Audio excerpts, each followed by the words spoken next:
วัสดีครับนี่ผมจะเล่นเกมรถครับก็โหลดได้นะครับโหลดฟรีนี่แหละครับซื้อกันครับนี่แหละครับกดเข้าไปผมโหลดนำ H2 นะครับผมซื้อรถทุกคันเลยครับ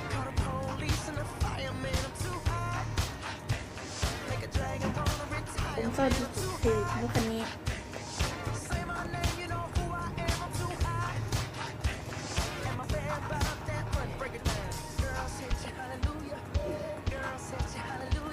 เล่นกันเลยครับ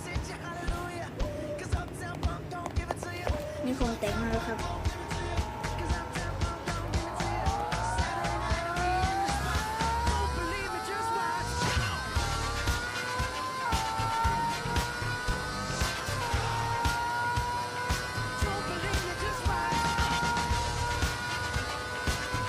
ยกล้อเลยยกล้อเลย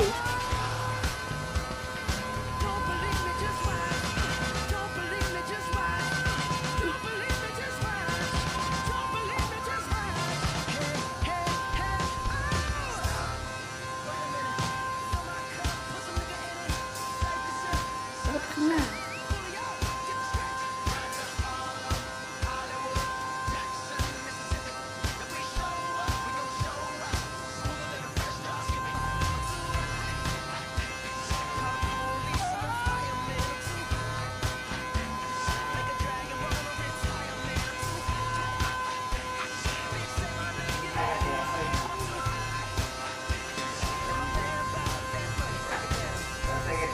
อุ้ยนะ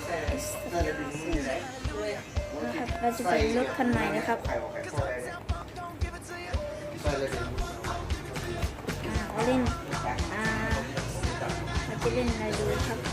นินจาครับครับเราจะเล่นนินจาครับโอเคครับนินจาครับนินจานี่นะครับนินจา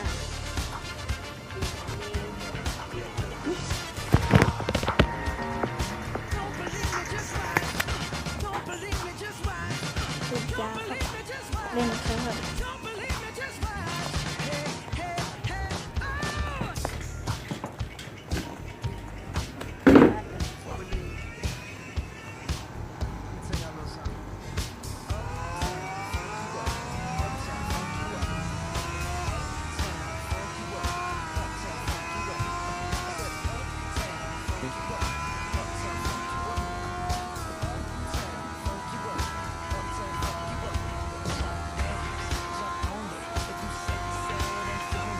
เสียงมันไม่หาย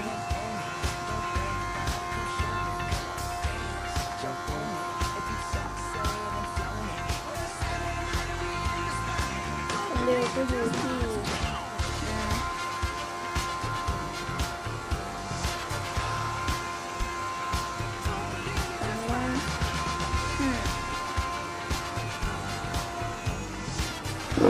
กับอย่างรถคันไหนครับ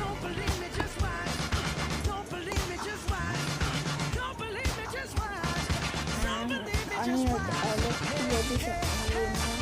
ครับหมดอายุเตือน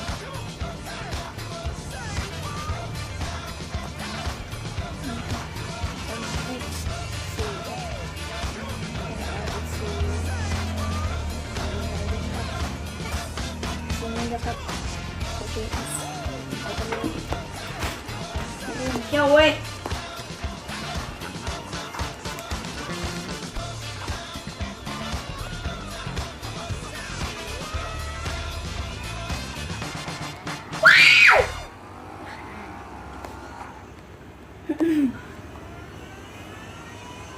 จบคลิปเลยโอเคครับเพียงแค่นี้นะครับน่าไกลเดี๋ยวคงจะเร็วให้ดูนะครับ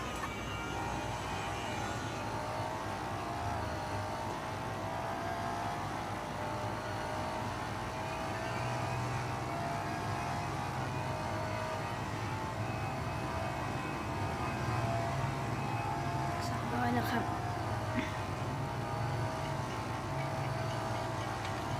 104 105ครับ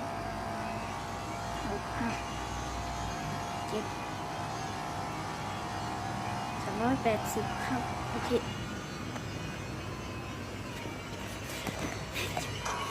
ตัวเด็กตัวนั้นโหลด